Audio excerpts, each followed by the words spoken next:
Okay, thanks. So I first want to thank you all for taking some time to be here.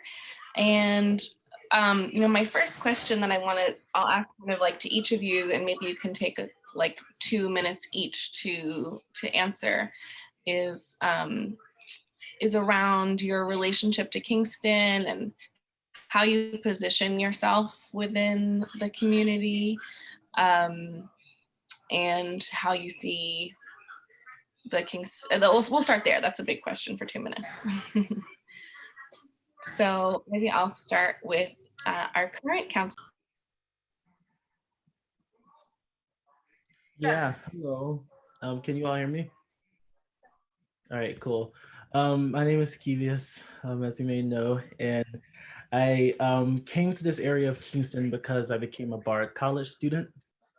Um, and I quickly began to, as I major in economics, began to try to apply the curriculum that I was learning to actual tangible change that we can see in Kingston in meaningful ways.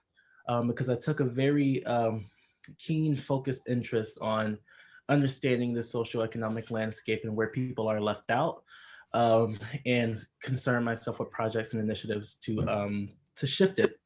So in the spirit of shifting the socioeconomic landscape, I started work with Hudson Valley Current, currency provider here, as an economic developer. And through them, I developed the Pankaki market, which fed a lot of people in this time, along with just a bunch of other projects and initiatives that got currencies and equity into the hands of people and resources into the hands of people. And then I quickly transitioned to start my own little organization called Thrive On, which has provided tens of thousands of resources to folks in Kingston, along with just various projects and just really, really fun initiatives, moving college students into ways that they can also participate in shifting the socioeconomic landscape. And then it came to Kingston Food Co-op. I was an appointed member for a year. In my time there, I know I sound like a broken record, but it's shifting the socioeconomic landscape, and a big piece of that is the food system, taking a really deep look at the food system, because in my time with Hudson Valley Current, I began to understand this concept of abundance. And in econ, I learned how scarcity doesn't really exist. It's just the mismanagement of allocation. So that insight is what I brought to the table in Food Co-op. And so I see my relationship with Kingston as this beautiful place where the social economic landscape is fundamentally broken and mismanaged. And I just concern myself with everything that I do and everything that I plan on doing on shifting it in an equitable way, in a representative way. So yeah, that's where I see my contributions and all of that fun stuff. Awesome, thanks, Keyvious. And same question to you, Carl. How do you, or maybe describe your relationship to Kingston and how you see yourself fitting within the landscape here? Okay. Hi, my name is Carl. I'm a lifetime resident of Kingston. I've been away for about 20 years. So I've been in Kingston. I've seen different things to go along with what Keyvious said. The socioeconomic climate here in Kingston has never changed. Downtown's been downtown. Pankaki's been Pankaki, never mixing a lot. You got uptown, you got midtown, and basically you have also other areas called East Kingston and places like that. But where I want to have an impact is that one thing I can tell you, food brings people together.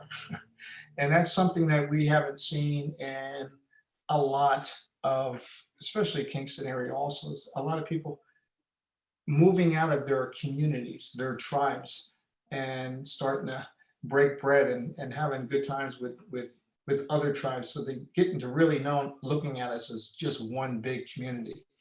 And I believe that food would change that. They shop together and they have the same things in common.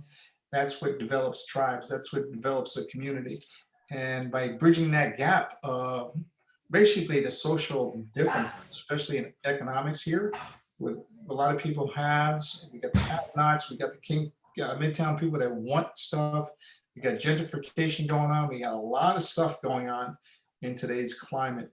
And food, I believe, is something that will bring people together. I know it's just selling it, but it's sharing it, talking about good food, nutritious food, instead of just anything that you can purchase off the shelves. So I want to be instrumental in trying to take that gap and start bringing people together where they can start sharing experiences about different foods and coming together. Awesome. Thanks, Carl. And I'll pass the mic to you, Dianne, for that same question. Can you say the question again, please, my dear? Oh, yeah, sure. Sorry. Could you describe your relationship to Kingston and how you see yourself fitting in the landscape here? Maybe that's the food landscape or. Okay. Kingston is like a fresh air and a new discovery. I have only known Kingston as a child. I used to come to church and sing in the choir and then go back to Poughkeepsie. So now I am a resident and I have been able to walk through the community and to my surprise, the history, I love to learn. I'm always going to be a student. So I'm walking, I think it was Green Street, and learning of the very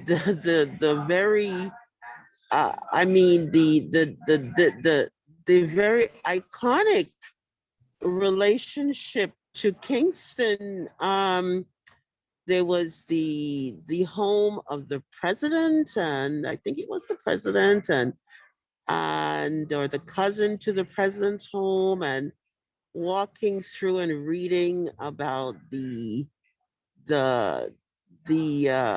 I believe a Dutch immigrant who dedicated his home for the first Senate House. Mm-hmm. Yeah. So okay. So I've been wowed by the history. I love the newness. It's for me it's new. I have gotten as involved as I think I have so far and continue. The co-op, I'm a part of Hudson Valley Currents. I shop, I exercise. I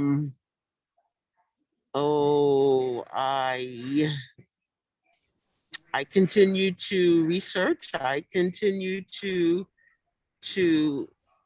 proceed to be more educated about Kingston. The history is awesome. I went to the waterfront. I was flabbergasted. Really, the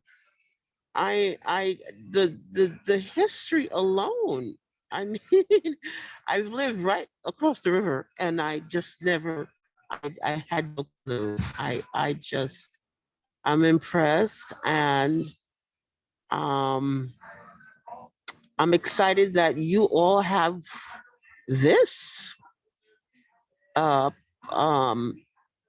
these intentions to incorporate and to develop the economy and the culture. And this is so cute because, not to be so long, I just want to say one more thing. I met a gentleman who does dance, and he is in Kingston. He's on Cedar in the new developed building there. And I met him before I even moved to Kingston. And I was doing hip hop exercise with him. I can't even remember his name, but he came over to Poughkeepsie on Main Street, and he was at our arts building and was really enjoying it. And Now I'm in Kingston and I'm trying to find him. I think he's over there on but it's awesome. I had no idea I would be moving then, and I'm just really looking forward to you all to let me know what else is happening. You know, I'm excited. Thank you. Thanks, Diane. Um, awesome. I'm glad to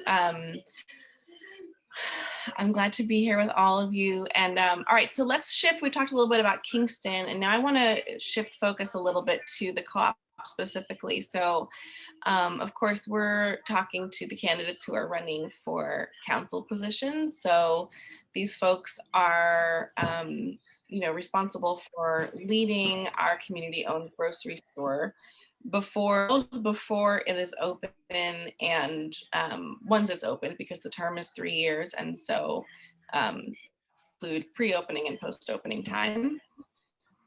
So I wonder, we're starting a business, when we're successful, will be a multi-million-dollar community-owned grocery store, and so representing thousands of people in Kingston and thousands of families in Kingston.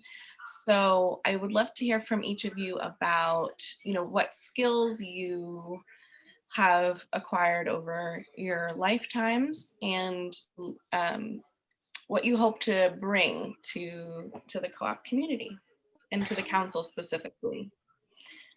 So we'll go the same cycle. Keyvious, Carl.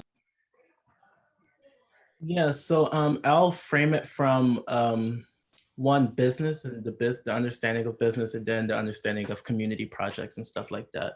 So for a huge part of my college life, which I'm still in college, which is crazy, I've taught courses at Yale University for Yale University students in startup entrepreneurship, which have gone on to be very successful mini little entrepreneurships enterprises, along with I've taught courses in business management, business negotiations. So my understanding of business really cultivated there.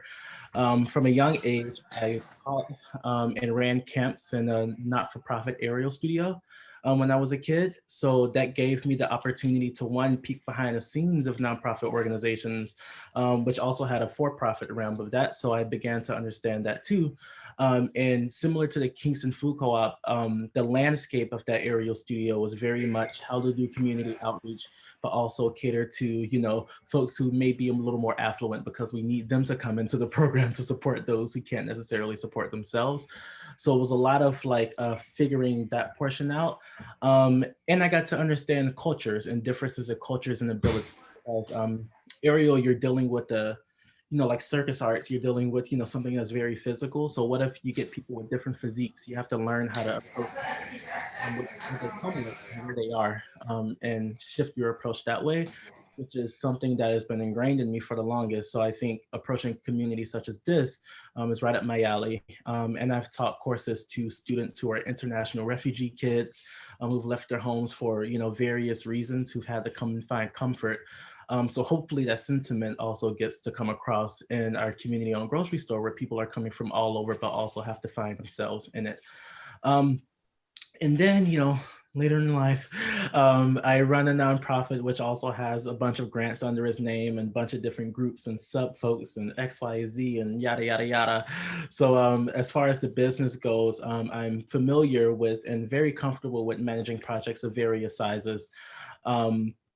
Well into the 7 figures, starting with the Kim from earlier. And the understanding of, hey, folks may come from a wide array of, places, but they all need to find something that they hold on to and something they can call theirs and see their signature and their face represented in one entity. That's essentially what I concern my whole life with, from the camps to the classes of students who come from all over the place, to my organization where I get students of various ages, various, identities, and they're coming in. But at the end of the day, it's about, hey, 2 things. 1, can you find your place in it? And then 2, can you be a part of a collective vision? So that's how I see the Kingston Food Co-op, as of course, a grocery store that can feed people, but something that's really centered around being this beautiful ecosystem of a transformed food system, where everyone can see their voice, their little realm inside of it, where everyone is appreciated, but we're all a part of shifting this landscape that we see has been inequitable and unequal, and disproportionately impacts those who exist on the margins. So my concern is, how do I get those people who exist on the margins to be highlighted a bit more? I hope that answered. I know I went on a little rant. I get passionate about it. So there we go. That was great. Thank you, Keyvious. All right, Carl. Hi. You want me to repeat the question? Yes. Okay, so the question is. Okay, go ahead. Go ahead. No, good. Okay, you go. Hi, my name is Carl. I've been in IBM management for 20 years. From there, I went to work for another company in Albuquerque, New Mexico called Sandia National Labs. I was also in management there. I left out of there, started my own business, a cleaning business, and managed about 7, 8 people at that particular time. But in IBM, and then I had at minimum 18 or more people that I oversaw. And then I left out of there and went to work for United Airlines. They recruited me. I came out there to help them with their international product that they had no idea what they were doing. And I worked for them and managed another team. I think my team right then was like 7 people, and then it quickly advanced to 10. And then I had 4 contractors on the top, hiring them, and database people. And well, anyway, to make the long story short, after 9/11, I had left out of there and I came back home doing my own stuff on the side. And then once I came back home, I decided, you know what, let me try something different. I just didn't want to get back into management. I didn't like the idea of laying people off or firing people. So I worked for Camping World. I was challenged to get back into management. I didn't want to do that. I said, let me do something different. So they put me in sales. And my bad mistake was I went into sales. I was supposed to go into finance right away.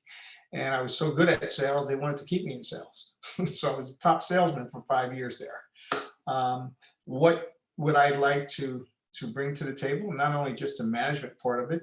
I'm a human rights commissioner for Ulster County. That's a freebie, but I help them out also within the community. We just had a news briefing today at the Restorative Justice Building. That again, me and Dave Clay, who was a district attorney, was very instrumental in bringing that program here to Kingston. When I first got back here in 2013, I seen a lot of kids that were going to jail, just getting thrown in and getting the book thrown at them for minor infractions. And I said to them right then, I said, hey, look, we got to go after the judge. We got to unseat him. This is not happening. My first meeting, they looked at me like I had 3 heads. So I said, I kept arguing about this. And then all of a sudden, 2 months into it, Dave Clay comes on board. And then me and him put our heads together. And we said, hey, look, we got to do something. Let's look at some programs. Well, he had more time on his hands. I was still working. He's a lawyer. And he comes back the following meeting. He says, I have something. It's called restorative justice. What's that about? Well, we're going to starve the people getting in front of the judge. I was like, oh my God, a light bulb went off. Anyway, restorative justice was born here. Building was put up, and we just had a press conference there. That's one hat that I wear. The other one is basically I'm vice president of Ulster County Community Action. And why I got involved in that was somebody asked me to get involved into it. My uncle, Albert Brown, had actually started that business, a nonprofit back in the 60s. In 1965, the president at that time made it a federally funded program for a nonprofit. So I've been there helping them with not only their budgets, but also a lot of things. We had ups and downs. We had to take care of a couple things, but now we're going to be up and running. One of the things that I've never seen them do, and I didn't want to put my hands overreaching, but they came up, they always had a budget. A lot of people have budgets, a budget's a budget. But what's the difference between an operational budget? They never had what's considered a capital budget. A capital budget you have to have also besides your operating budget. I was like, wow, why don't we just go ahead and get in, start doing this? And then we could, if our floor goes in, we have money in our capital budget to pay for the floor. Or if we need a new stove, we got money to pay for that. Doesn't come out of your operational budget. So, you know, a lot of these things I think I can bring to the table, but most importantly, I'm kind of selfish about this because during this pandemic, with the food insecurities and not only the food insecurities, but the diabetes and everything that's in our Black and brown communities, kind of compassionate about that, to try to help people start eating healthier, to try to turn that diabetic thing around because it's affecting people and it's affecting their lives. So food has a way to affect their lives. So yeah, I want to be there to try to see if we can carve out a way to allow some of our Black and brown communities maybe to get involved, start understanding this, and teach them how to eat better, greener, and to live much healthier. Thank you. Thank you, Carl. And fun fact about Carl, I just learned that your family has been in Kingston since the 1700s. Is that true? 1726, they came here. And the lady was talking about the Dutch, the What's-Name-House up there. My family's grandparents were the Van Gasbecks. They're the ones that did that, the old Dutch church. They're buried up there also. Anyway, they came here in 1726. My grandmother and them came here, landed in a place called Port Albany. You probably never heard of this stuff before. There's no such thing as Port Albany anymore. Anyway, it's up by Albany. They landed there and they moved to Marbletown, which is Stone Ridge. And she met, now, some of the Van Gasbecks were slave owners also. Okay, and some of them made it with the Indians, the Lenape Indians. My grandfather was a Lenape Indian, met her. They got together. Obviously, they didn't think it was a right thing because it was an interracial marriage. And they moved to Sycamore Street and Pankaki, where all of the Black and brown people lived in that area at that one time. Just a bit of history. Thank you. Wow, thank you. Fascinating. Thank you. All right, Dianne, we'd love to hear from you about your experience and what you hope to bring to the Kingston Food Co-op if you become a council member. Okay, can you hear me okay? Okay, good. Well, definitely both candidates, wisdom and thirdly, wisdom also. Let's say I have to kind of go back into my life here. After 1991, I was parenting two children, so I experienced some socioeconomic, downcline. I had to make a decision to seek help, and it was public welfare, and that maintained me and my children as a single mother. And I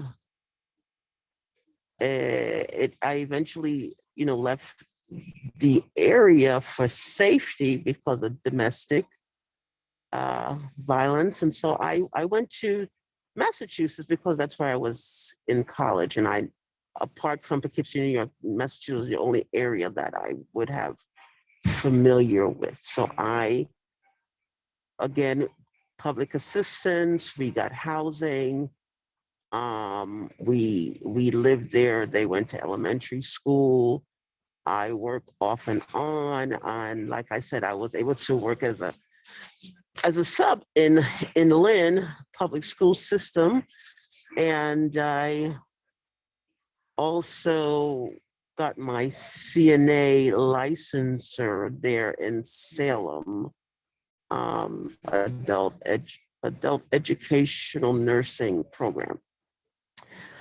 Prior to my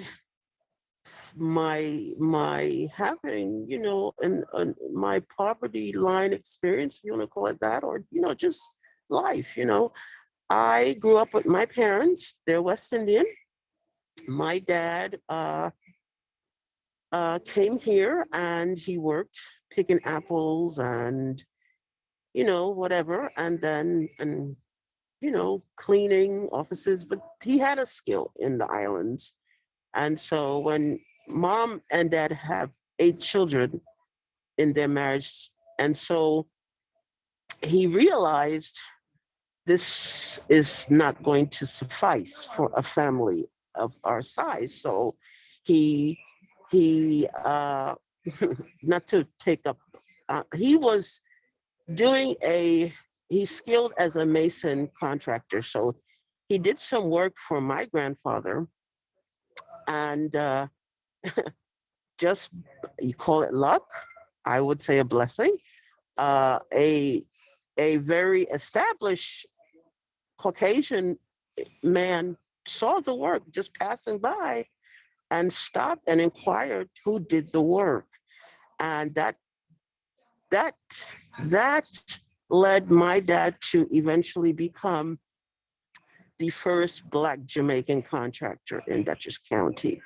His name is Aubrey Dixon. He has a lot of,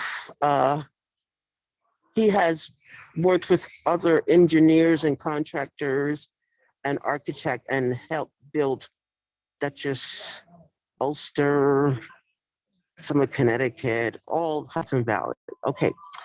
Dianne, I'll just give you like 1 more minute to Okay, so I went to school. I studied some management. I worked for Filene's. My customer service expertise landed me recognition by the vice president of Filene's, the whole of Filene's.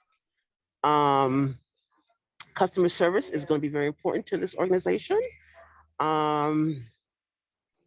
I also was recognized when I worked for Greyhound in Massachusetts prior to, children and stuff. Again, customer service, and I was guest service, and the management, and I did a lot of the banking for the Greyhound. I did ticketing, and so I have been able to, again, I say wisdom, I have experience being bound and so to speak, and abased. And so I can relate to all in the community, and still striving to, I consider myself very international, very diplomatic, and love to see community strive. Awesome. Thank you, Dianne, and thanks for being so candid and vulnerable in your answer. Appreciate that. Okay, I think we had a couple questions. Donna, you had a question that you'd like to ask, right? Thank you. I apologize for being late. I don't know how far into Keivious's presentation I arrived, but I heard from each of you the desire to make sure that the co-op is a place for everybody, a place that the community is comfortable in, that brings us together.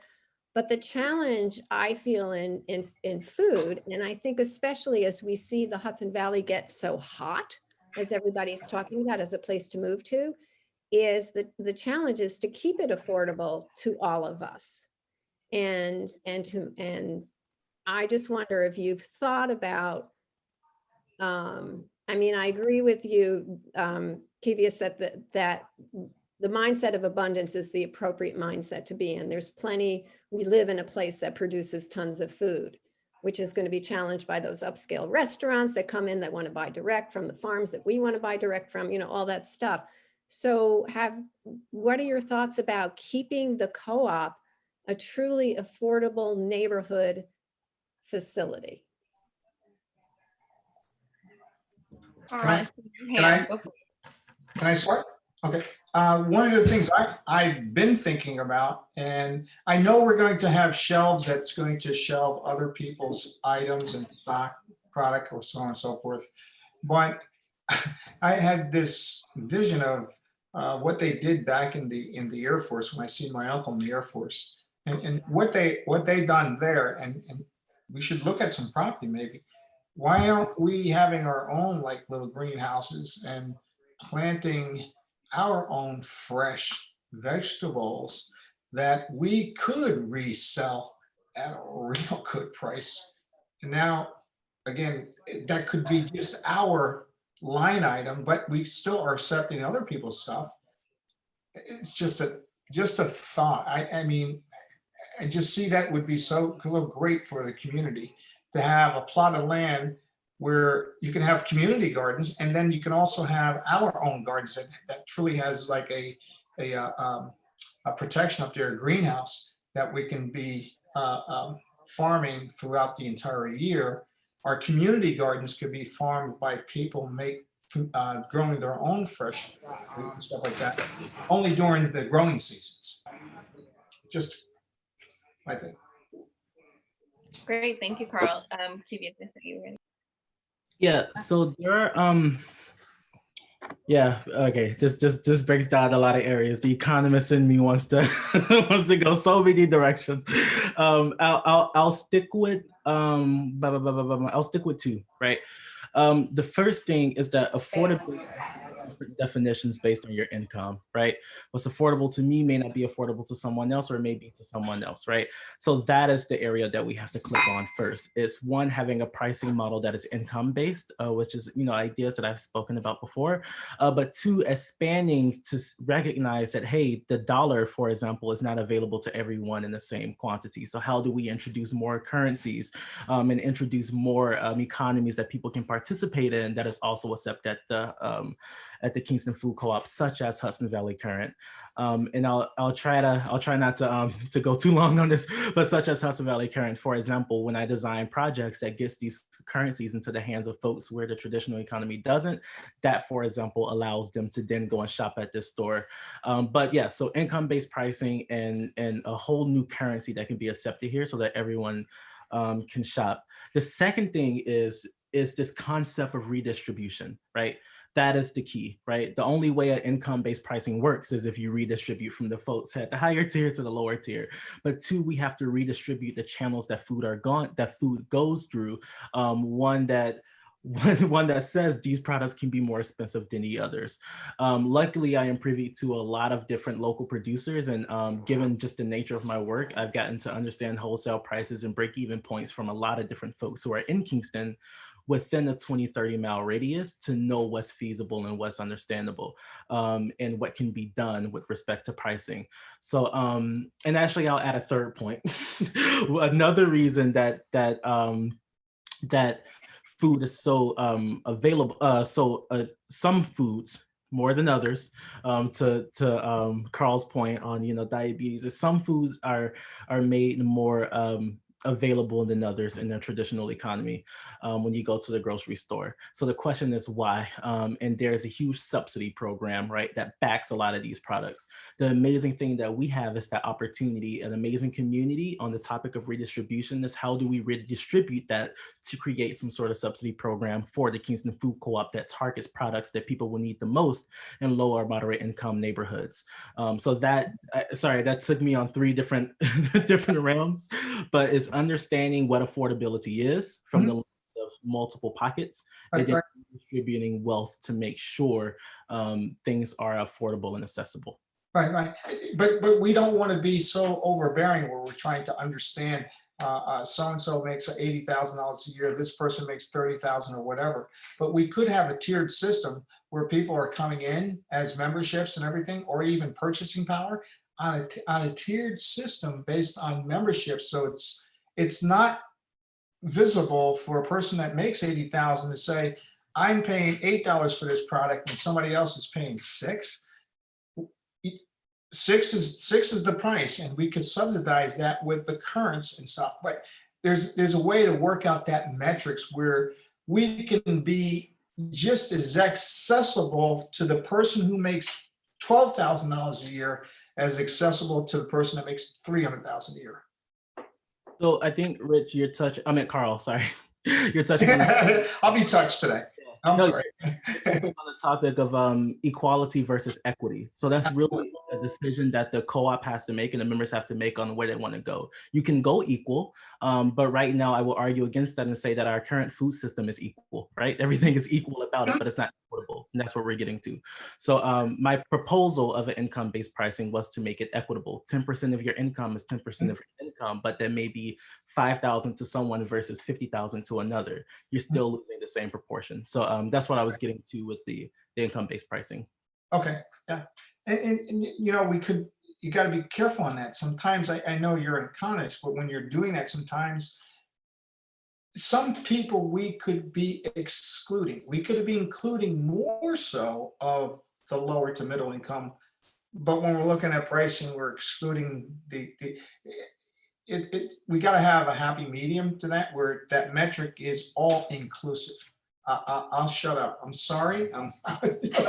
No, you're touching on a really good point. I think our aims are the same. Make sure it's equitable and make sure it's inclusive. And of course, when implementing this, those conversations will have to happen. But in the meantime, I would recommend looking at Rolling Grocer, which happened in, I can't remember their name, but they're a huge entity in upstate New York. Hudson. I'm sorry, what is their name? I'm blanking on it right now. The person? Yes, I know the guy. Forget it. I'll just put it in the chat if it comes to me. But the Rolling Grocer is for example is an example of tier pricing model that has been inclusive and has worked to a great degree. Also, the Pankaki market that happened. We centered it right in the affluent neighborhood and folks came over and it was a pretty good mix of folks and people were very understanding, like, hey, you know, you pay 24 currents for this, but this person pays 16. And they're understanding of that. So I agree with you. You have to be very careful, but I think that comes with research and understanding, and we can definitely find a middle ground if it gets right. that. And that teaching ground, you did that down. I didn't mean to interrupt down on my territory. that was that community action that you guys did that with Keyvious resident. And that's what I'm saying. We need to do that dialogue more because some people don't understand what a current is. When I first heard it, I was like, oh, we're playing with monopoly money. That's what it sounded like to me. But it's recirculating your money in the community. So the education piece is huge. And I'm going to throw this out at you.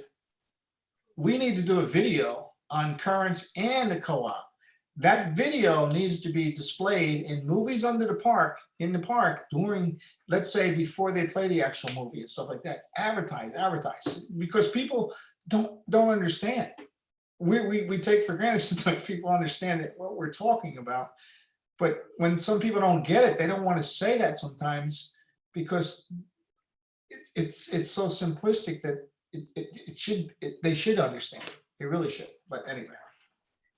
Thank you, Carl. I just want to, and Keyvious as well. I want to give Dianne, if you would like an opportunity to answer that question, go for it about affordability. Yes, ma'am. I only, I have my retail background. Wholesale is where the difference versus the retail it's always marked up. But in grocery right now we are, I'm seeing, that everything we're trying to stay local, buy local, Hudson Valley, local, and we are doing that. And it's awesome.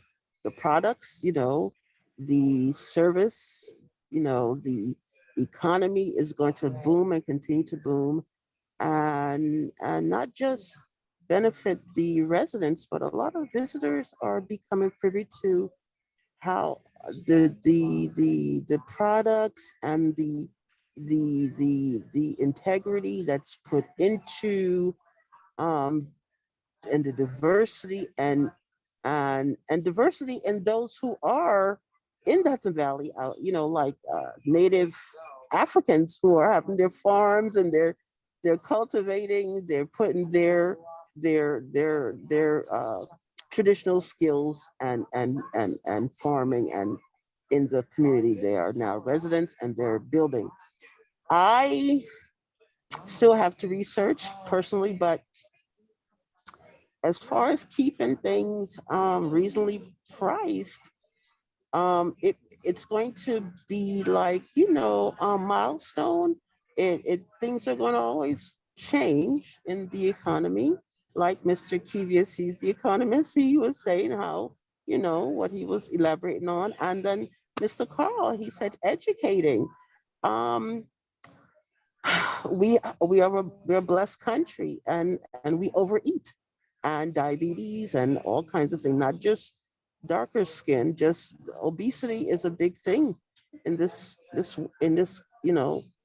country, and we have all the fast foods and we have access to everything. So educating about better eating, he spoke on, it will not necessarily, not everybody, but the change in diet for those who respond to living better, as we are trying to facilitate better eating, better quality food, grown and all that. The need, or the grocery, what am I trying to say? I don't foresee so much food uh, being, what am I trying to say? As we educate people and ourselves, let me say for me now, I am vegan, I eat healthy, I eat differently now. I'm pre-diabetic. My grocery is much smaller than it was before. My what I buy, what I eat. Do you see what I'm trying to get at? Not what I'm trying to say is our grocery store is going to supply, but um, individuals, regardless of the price, what they consume, I think, is going to change. I'm Mr. Carl, and the economist, Mr. Keyvious. It's hard to really say, but as we just want to, the product, the quality is what most people are going to. I think that should be the marketing quality, right? Healthy quality, and then pricing will, be reflected, but I think it's going to, people are going to be educated, and they are now, and their mindset is living well. So, what I'm trying to say? Does that make sense? No, partially. Yeah, yeah. I definitely hear what you're saying. If there's definitely an element of choice in that. Some products are going to be inherently less expensive. And yeah, so thank you all for your answers to this question. We have two questions that came in the chat that I want to make sure we get to. The first one is pretty quick, so I'll just ask you all to keep your answers pretty short, as short as you possibly can. What is about time commitment? So being on the council is a significant time commitment of sometimes 20 hours a month, and so the member was asking if you feel confident in your availability. Good thing to have. Well, I'll just shoot. Can I? Why don't we start with Dianne, and just super quick, do you feel the time commitment's available? It's going to only, right now, I'm prepping to be a vaccinator for Ulster and the new site. So the only thing that's going to interfere is that right now with the COVID. So if I'm not doing that, I'm available to you. Okay, because my current I have my two businesses, so and the current facilitators are helping me to get that up and running. So I'm available. I'm Great. excited to be a part of this. That's why I'm here right now.